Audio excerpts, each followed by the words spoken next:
Hi, Christo. How's it going? Good in yourself? Great, thank you. Thank you so much for joining us today and inviting us to your facility here at Royal SMIT. Only a pleasure. Christo, just as an introduction for all our viewers, tell us a bit about you. Who are you? Where are you from, South Africa? And what kind of work do you do? Okay, so I'm Christo Schoonbee. I am fantastically happily married with a wonderful wife. I have two pet children. One is a cat, Katinka. The other one is a dog, Kira. And we currently live in the Netherlands, as you can see. Except from that, I'm 31 years old. Studied in Potchefstroom, South Africa, as electrical engineer. Currently, I'm employed as a high voltage technical specialist. I don't deem myself as a specialist yet, but every day I'm learning it bit by bit from all the specialists that are here. And yeah, that's a quick introduction about myself. Brilliant. And you started at Royal SMIT Transformers in Feb 2026, so this year, as an HSL technische specialist. Yeah. What does your role involve, actually? Very difficult question, but let's start. So before I can answer the question, I need to provide you with a little bit of background. So this department is a high voltage testing lab. They are the final pass or fail, or the final determining factor for pass or fail of a transformer. So the transformers that Royal SMIT built here isn't just any transformer. It's not just a distribution transformer. It's high voltage transformers. We're talking about 500 kV, kVs upwards. So what my role entails is to assist the whole testing of a transformer if there's any issues. Furthermore, if there's issues, to pinpoint where's the issue, maybe develop a new measurement technique to define the challenge, find the issue, and then finally develop methods to resolve the issue. So that's in a short that I can provide you with. But like I said, I'm only in the beginning phase. So currently, just going day by day, learning the process. But in essence, that's what this role entails, to assist the technical teams doing the tests, to be the final, yay or nay say for the transformer. And yeah, that's it. That's awesome. It's very impressive. Yeah. And the transformers that you guys do the final testing on, is it just for the domestic market here in the Netherlands, or is it for all European countries? What is it? So in essence, all over the world, but predominantly, most of the transformers is manufactured here at SMIT goes to the USA to be installed in their grid. And then also around 40% is then distributed around Europe and also other parts of the world. So that's where the transformers eventually go. So the clients all comes with needs, and every transformer is specifically designed to meet the client's needs, and it depends what they want. Yeah. And is it, do you work with a lot of private companies, or is it mainly like municipalities or governments that you do this for? Mainly grid operators. So it would be grid operators of the Netherlands, like Tenet. In America, there's a couple of grid operators, depending on the state that you find yourself in. So predominantly with the grid operators, yeah.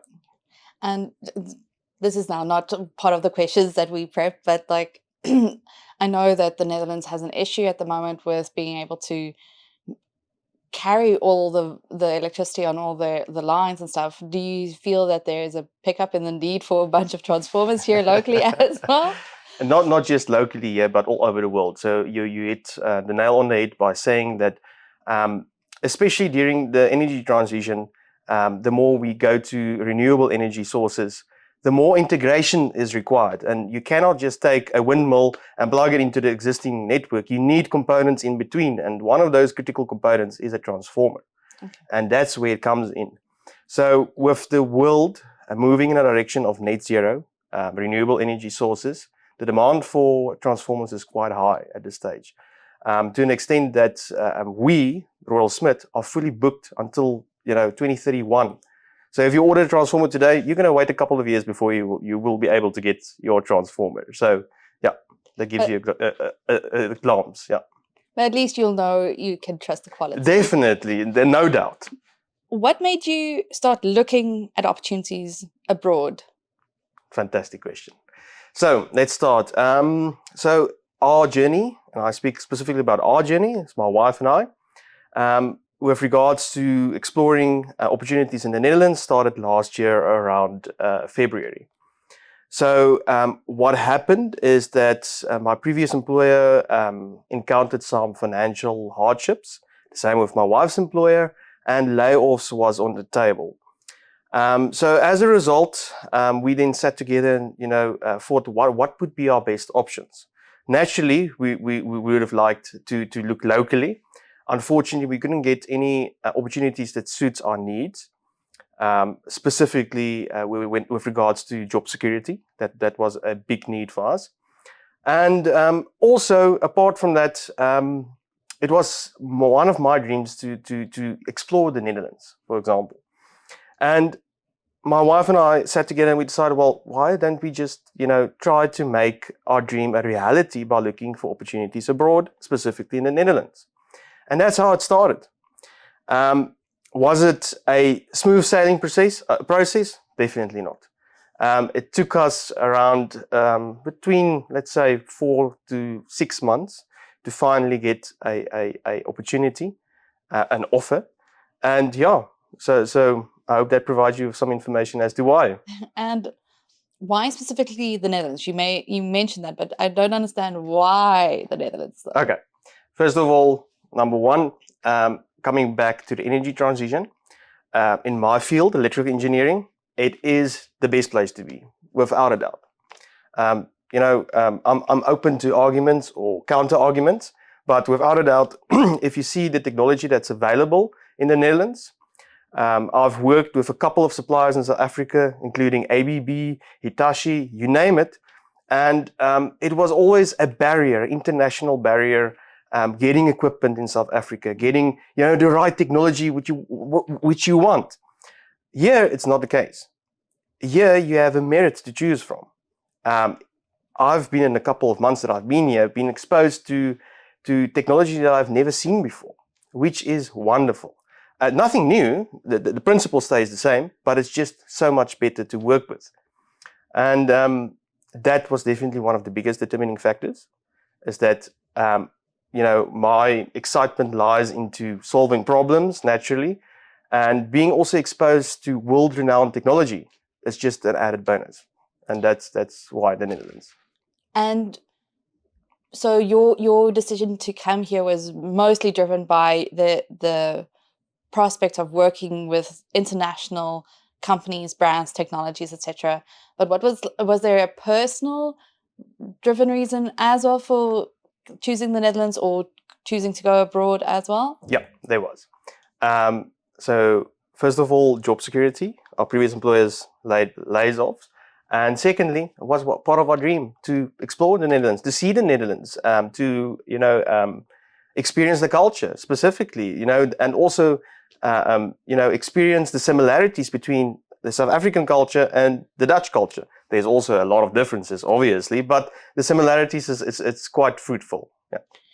Now, getting back to your journey, you mentioned that it wasn't smooth sailing. It took 6 months. But how did it initially start? How did you, for example, come into contact with Ir Olavs? How did you get the process going when you knew, okay, I want to go to the Netherlands. I want to check out what possibilities are available. Tell us a bit more about that journey. Okay. So my whole exposure to Ir Olav Globetrotters started with LinkedIn. So one day, obviously, once you are scrolling, looking around for opportunities in the Netherlands, you come about recruiting companies, and Ir Olav was one of them. So I approached Ir Olav via a callback request, and within, I think it was the next day, I had a call back from Wendy, a fantastic recruiter, senior recruiter. During our initial conversation, Wendy asked me what is my needs, what do I enjoy. I explained to her that I enjoy the electrical environment. Naturally, I'm an electrical engineer, and specifically working on transformers, electrical installations, grid installations, and so forth. Within a couple of weeks, Wendy were able to get me my first interview. I had the first interview and it was unsuccessful. Fantastic. But what a fruitful learning experience it was. You start with this perception about the Netherlands and how they do interviews. That's completely different. I can completely tell you that. Don't expect the normal formal South African interview questions. This is something different to experience. You have to experience it yourself. But nonetheless, after the first interview, did not go so well. A couple of months went by, and the total period from start until eventually getting an offer was around 4 to 6 months, if I remember correctly. So it wasn't just, okay, let's jump into the boat, get an offer and come here. It's a timely process. And there's a couple of stuff that needs to go through. But what I need to say is that Wendy, the recruiter, had my back the whole way. I was never in doubt. I always knew what to expect, and even if she was not in office, someone else could always help in the same manner that she can help, and I found that very impressive. So yeah, that's how it started. What happened when they said, okay, we might have an offer at Royal SMIT? Tell us a bit about that story.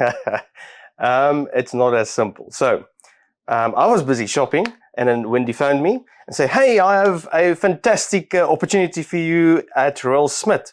I was like, who's Royal SMIT? I've never heard about this company before. Obviously, after reading up, I discovered this is a quite impressive company and what they are doing in terms of building high voltage transformers, specifically for the high voltage grid. So she then arranged a online interview. We had an online interview with the manager from the technical department and also the 2 technical experts. And after that, I was then invited from South Africa to come and see Royal SMIT. Absolutely very fortunate to have that opportunity. It was also my first time being in the Netherlands, in Europe. The best of all of this, they specifically made it evident that my wife must come with me, which was absolutely fantastic. So we came here for a week in the Netherlands I think it was November or August somewhere last year. I can't remember the dates, but it's in between August, November. I had a couple of interviews, it wasn't just one, but it was a very fruitful interview. Instead of an interview, it was a discussion, to be honest. They took me to meet all the team members, or most of the team members, which was, out of this world. I never experienced that. They took me through the whole process from the manufacturing of transformers up until testing it. So I got a good idea of what the company does, how they work, and what is the team that I will be working with. And and after having those 2 days of interviews and walkthroughs through the facility, I then eventually got an offer. And very excited, very grateful for the offer, specifically to be in a company like Royal SMIT. And that's how it came about. So now you've got the offer. Now tell us a little bit about what was the relocation process like for you? Because that's a whole different story on its own. It was a nightmare, to be honest. If anyone tells you it's easy, they don't know the full truth. It was easier, it was more easy with Royal SMIT, not Royal SMIT, pardon, Ir Olav having my back all the way. They knew or they already had all the information of what to prepare, what to get ready, and how are we going to go about this? So it's hard to pack up everything. It's hard to sell everything.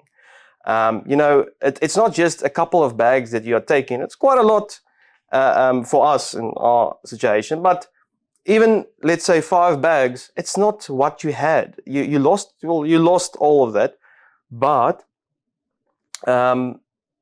it went smoothly because of the arrangement Royal SMIT, Ir Olav have put in place to assist us through this relocation journey. So yeah. Brilliant. And that support, what did it look like? So first of all, they put you in contact with the right, let's say, I'm not sure what you call it, but visa people, I don't know. Expat relocations? Yeah, expat relocations, there you go. So they put you first of all in contact with the right people. You have a one-to-one conversation via Teams with them, where they explain to you the whole process. So it's all new. They all understand this is quite overwhelming. It's not just something that you just do every day. So they quite go through all of the steps. Thereafter, it's constant communication between yourself, Ir Olav, and the different partners they use to help you and assist you with the relocation. That includes documentation, that includes phone calls, that includes a WhatsApp, that includes emails, you name it. Specifically, support, if I have to talk about support, it's if I have any questions, I was encouraged to ask. I was never encouraged to, no, that's not a good question. No, just leave it for later, It was, okay, let's tackle it this way. This is how you're going to solve it. This is what you will do when you come to the Netherlands. So that's what I'm referring to, yeah. And did Ir Olavs also organize help with accommodation? Did you sort that out yourselves? No. We are also very, very grateful for the partner that Ir Olav used to help us finding a appartement in Nijmegen specifically.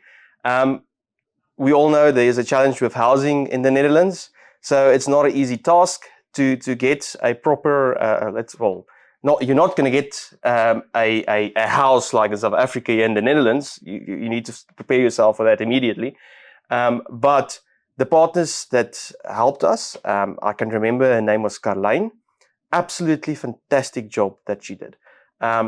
First of all, she made it clear that we need to be realistic. You can't have a Ferrari with a garage and a yard as big as 2 football fields. You need to be realistic. So with her help, we were able to get a quite good apartment, actually a fantastic apartment. And yeah, so they also assisted with accommodation. Oh, that's fantastic. Now, you've been here for 3 months. You've been very happy and rosy about working here at Royal SMIT. But how does working here in the Netherlands compare to working in South Africa? Is there a lot of differences? Is it just the company, or is it maybe the culture thing? It's a combination of all the above. So my experience so far, micromanagement is a no-go here. It's really fantastic to be trusted in terms of if you have a planned task and you need to complete a planned task, you are fully trusted. And naturally with supervision and communication, that's normal. But the micromanagement factor is completely taken away in my experience. Moreover, do you know how fun it is to start a meeting on time, to go straight to the point during a meeting, and to finish the meeting on time? That is something I've heard of where I come from. So that's a big difference. Moreover, what I've also recognized is that the culture in the Netherlands is really, specifically in the arbeidssector, it is people orientated, and that I can definitely see. You're not just a number. You are a person and you have meaning, and that I can definitely see in the Dutch culture. Yeah. That's awesome. And now we've looked a bit at your work-life culture. What has everyday life in the Netherlands been like for you and your wife here? Cold, wet, and windy. Those 3. But apart from the weather, which is very unpredictable, very exciting. We are experiencing new stuff every day. We are learning quite a lot, getting used to the Netherlands cultures, specifically some culture shocks that we have observed, like statiegeld. That's very important. Can you explain what Stasi Oh, is okay. for our viewers? They won't know. Oh, yeah. So if you take, for example, a can of Coke, you drink it, instead of just throwing it away, you take it back to a convenience store, you throw it into a small hall with a big screen, and you get a voucher back to, buy some groceries, which is absolutely fantastic. It's a recycling 101, and it just works. So that is quite exciting and definitely economical. So what has surprised you the most about Dutch culture or the Dutch people? Friendliness, their helpfulness. That is definitely something that I can say we can compare to South African culture. That is definitely evident here. But also quite shocking is the straightforwardness. Be prepared for that. No hard feelings, just accept it. It's so much more efficient. So if you think about efficiency, it's truly efficient here. That I can tell you. Yeah. Awesome. And what advice would you give to other South Africans considering a move to the Netherlands? Okay. First of all, get all your documentation in order as soon as possible. It includes the following. Take note. It includes a underbreach birth certificate. Get it as soon as possible from Home Affairs. Secondly, if you are married, get an underbreach marriage certificate, also from the Home Affairs, also as soon as possible. If you have those documents, go to, where's that? Dirka? Dirko. It is free. Make an appointment. You don't have to pay anything. Submit it, let it be apostolized, have it in your possession. Then it's A-okay. Really, that would be my best advice that I can give you. Did you also need to get a police clearance certificate? Yeah, also needed to get that. That also takes quite a time, so also good to do that. Yeah. And you have fur babies. Yeah. What was that process like? Oh my goodness, where to start? So if you are ever planning to take your fur babies with you to the Netherlands, start as soon as possible. First of all, vaccinations needs to be in order. You need to do a antibody test for rabies for your fur babies. And although the test is quite quick to obtain your results and official report, there's still a waiting period, I think, of 90 days after you've obtained the results that you need to wait. So it's not just, okay, plan now, 30 days later, I'll get my results and I'll just jump in an airplane and come to the Netherlands. No. Quite planning it you need to do. It's also expensive. I'm not going to go, tell you something else. It is expensive, but you cannot put a price on your children. So yeah, with them, make sure vaccination cards are in order, the antibody test is done, and that you have planned it well in advance. And lastly, before we get anywhere else, would you recommend Ir Olav's Globetrotters to others, and why? Absolutely, definitely. Why? It's in the pudding. It's what they do. They are not in this business from today. I can tell you that. They've done this for a couple of years now. They know the in and outs. There's also a couple of other recruiting companies that is also available. But my experience with friends that has worked through other companies, they had struggles, to be honest. They did not have the support system that I had. And that is something that I'm extremely grateful every day. And that is something that I can definitely recommend as a company from, or to someone else looking to ever come to the Netherlands and don't know where to start. Ir Olav is definitely the best way you can go. Yes, you need to put in effort, but nothing in this world comes without any effort. And if you do your part, I promise you, Ir Olav will look after you. Okay, so Christo, because we get so many questions about how South African candidates experience the Dutch language in their private life and at work, we're going to switch to Dutch for a few minutes. No pressure, it's not an exam.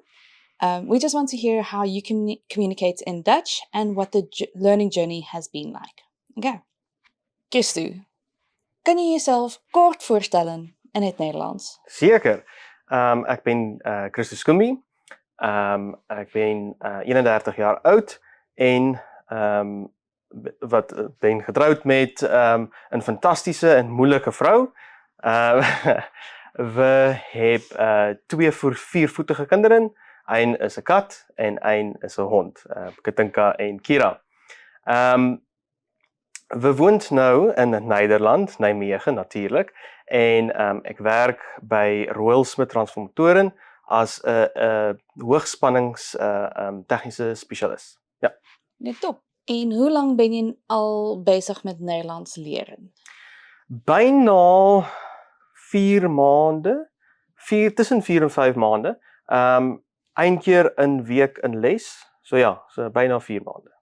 Heb je dus al in Zuid-Afrika begonnen? Ja. Iedere les is online. En ja, we het in Suid-Afrika beginnen ter voorbereiding. En dan natuurlijk ook in Nederland, ja. En vind je Nederlands leren makkelijk of moeilijk? En waarom? So, ek vind dit maklik, dankzij mijn Afrikaanse brein en uitspraak. Maar toch ook moeilijk. As gevolg van mijn Afrikaanse brein en uitspraak. Het is heel veel dingetjies wat dezelfde zijn als het Nederlands, als in het Afrikaans. Maar ek snap of begrijp Nederlands heel goed. Communicatie, niet altijd de beste, maar het is stapje voor stapje. Ja, het komt wel goed. Met de tijd gaat het ook weer beter. Ja. En hoe ervaar je werken met Nederlandse collega's? Heel fijn, heel leuk, heel gezellig.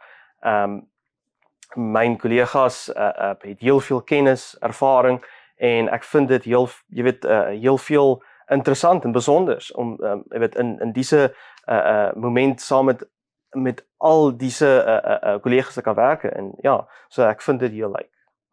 En wat vind je fijn aan de Nederlandse werkcultuur? Wel, natuurlijk dat iedere vergadering op tijd beginnen, tot de punt bent en dan beëindig op tijd. So het is heel prima, het is definitief effectief en ja. Oké, en wat was er in het begin lastig op het werk, vooral met taal?